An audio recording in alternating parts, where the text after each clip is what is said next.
All right. Welcome back, everyone. This is David, the Financial Ambassador Leach, also a certified 10X business coach.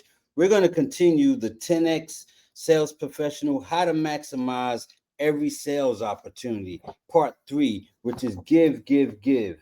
In this segment, we're going to talk about the importance of serving and giving and how when you get your priorities right, the sale is easy.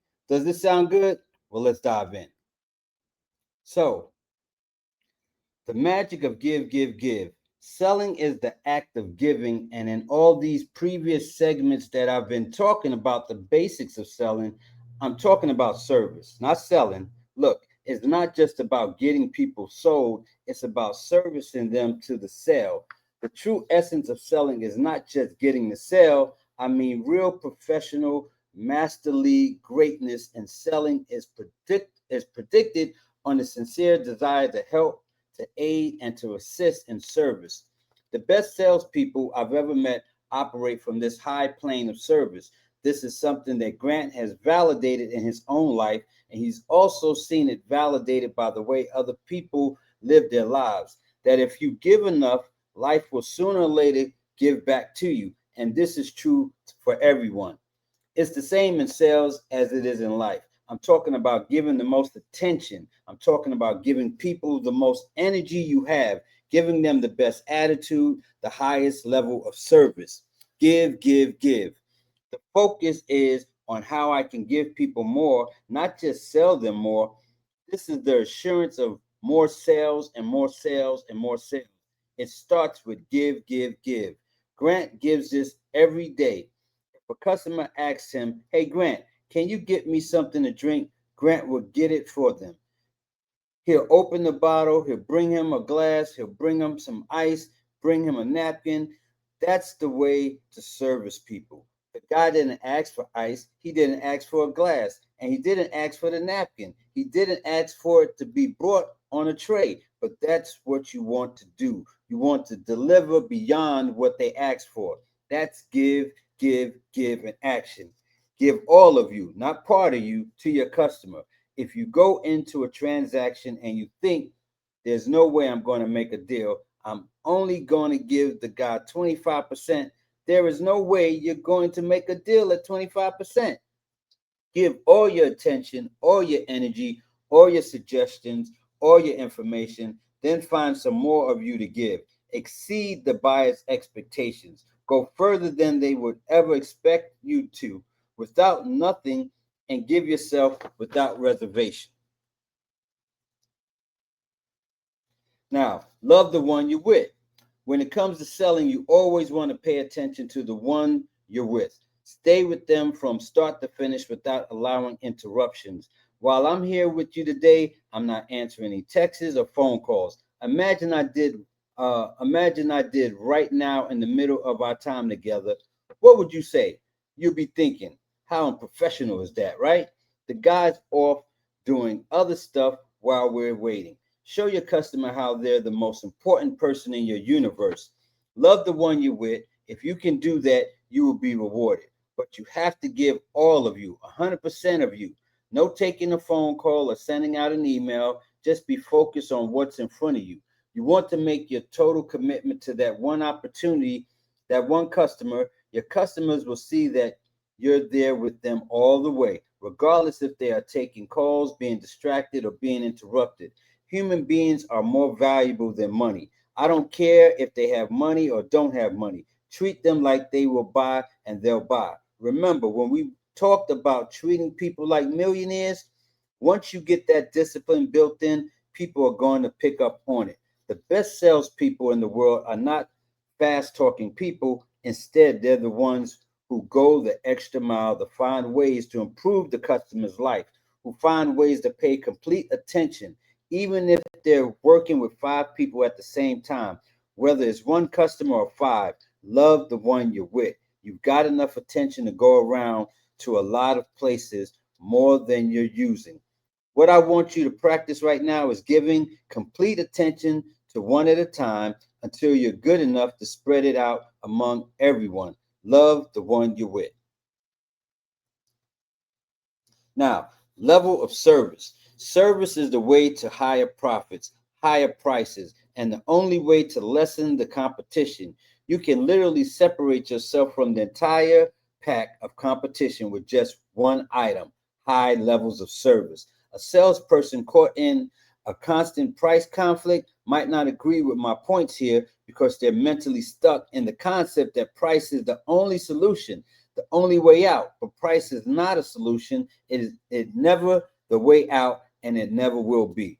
A better product is not the solution either. Sooner or later, someone is going to copy your product, make something similar, or even better that they're willing to sell at a lower price.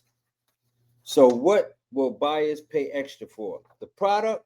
I don't think so. I think they're going to pay extra for great service. And if you have a great product, somebody's going to copy it sooner or later, and then it's going to be back to price again. For instance, Apple was killing it in the marketplace for a long time with products people love. Now there are arguably better products out there, but no one does a better job at servicing them.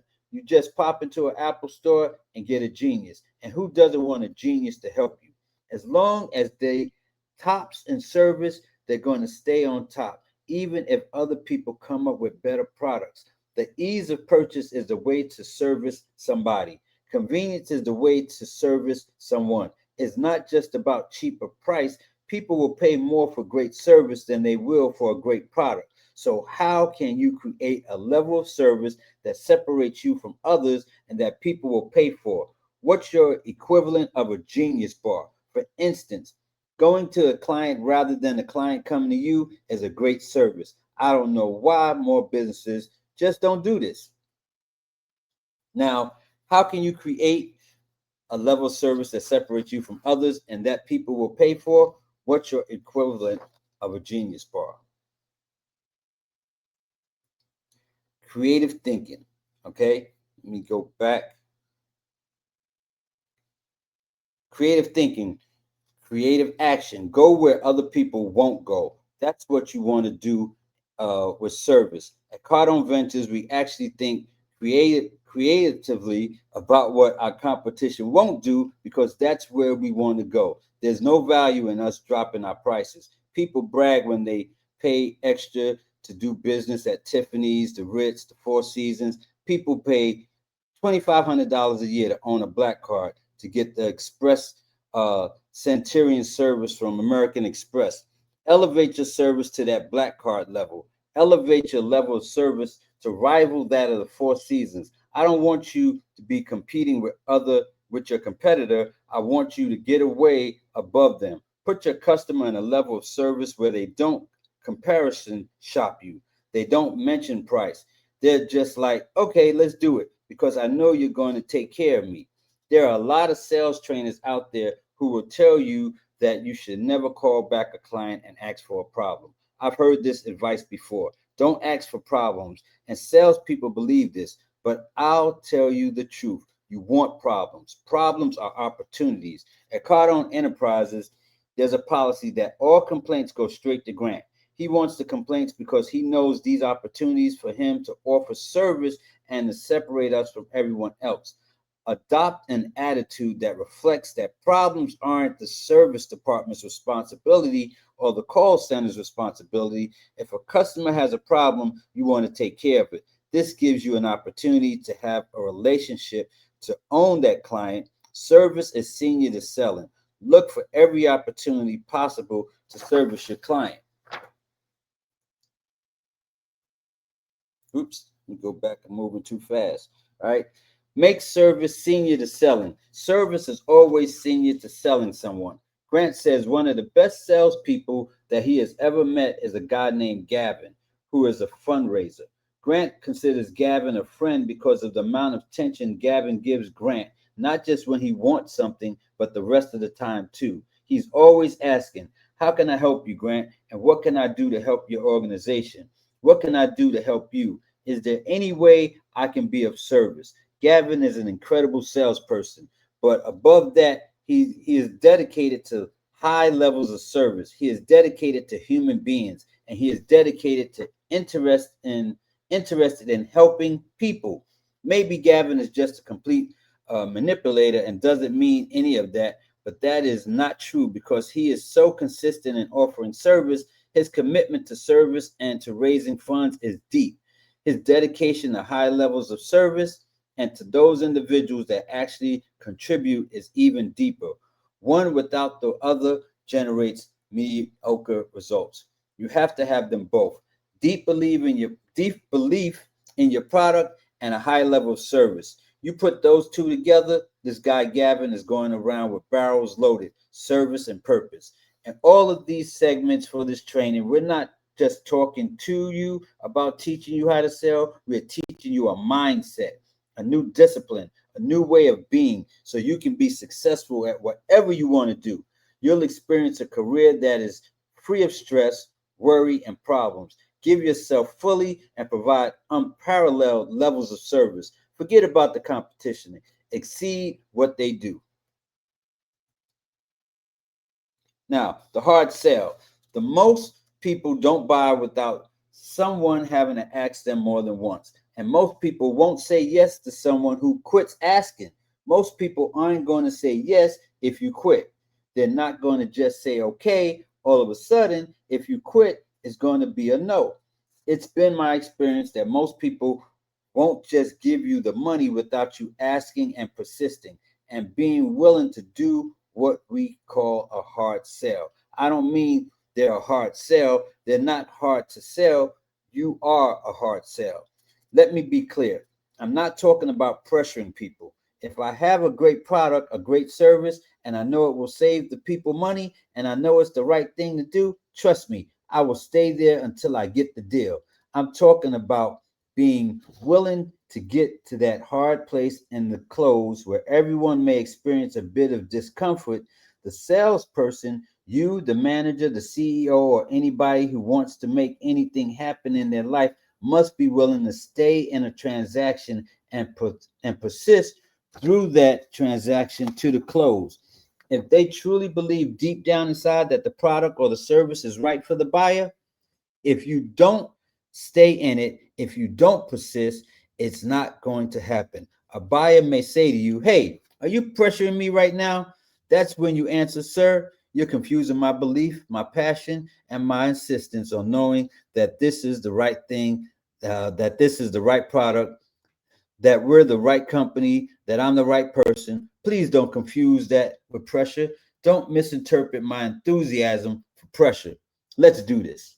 When you hit this place called the hard sell status, you've become so convinced in your product, in your company, in your service that the only answer that truly takes care of this buyer now is to close. In fact, it would be a disservice if you don't close because you believe so deeply you're willing to stay in this deal even when it gets uncomfortable. The willingness to stay in there is what separates the professional, the master of the trade, from an amateur. Now, closing is like a recipe. If you're making a meal, you're going to open a book or pull up a recipe online. You're going to say, "Hey, what's in the recipe? What do I put? What are my ingredients?" Combine those specific ingredients together in a certain order, put them in the oven at a certain temperature for a certain amount of time, do it exactly as the recipe is laid out, and you get what you anticipated. But if you change one thing, the recipe changes. It's the same thing with closing. The more you practice handling objections, handling people's stalls, handling things that aren't even objections, which are more often just complaints, the more natural you're going to sound. Let me be clear. There's nothing wrong with you learning what you're going to say. You want to know what you're going to say so that you can handle certain situations successfully. And that means practicing. You need to practice handling objections, stalls, and complaints so that you can persist intelligently through the resistance. Grant talks about how he practiced this daily for years. Each day on his way to work, he listened to material that prepared him for the close. Every morning after work, he got to work. He teamed up with another salesperson or a manager, and they practiced every possible situation that they would possibly encounter that day. You can do this too. If you don't learn how to do that, you're not going to become one of the greats. Know how to make the recipe, know how to deliver it. know how to cook it, and know how to close it. Video yourself, literally get a video camera or use your phone, watch your gestures, or watch your hand motions, watch your tone level, watch the responses throughout the day, write down those objections, and then the next day, team up with another associate, practice handling anything you weren't satisfied with from the day before. Drill, practice. This is what builds confidence. Now, exercises have for you. On a scale of 0 to 100, what would you rank your current level of giving to your customers? What about to the other people in your life? Number two, what are three things you can do today to demonstrate your willingness to service a customer beyond the call of duty, beyond any expectations they might have? Okay, so that's the end of part three. I hope you got some valuable tips. If you haven't already subscribed to my YouTube channel, please make sure you do that. I appreciate you, and we'll begin starting with part four, which is the price myth.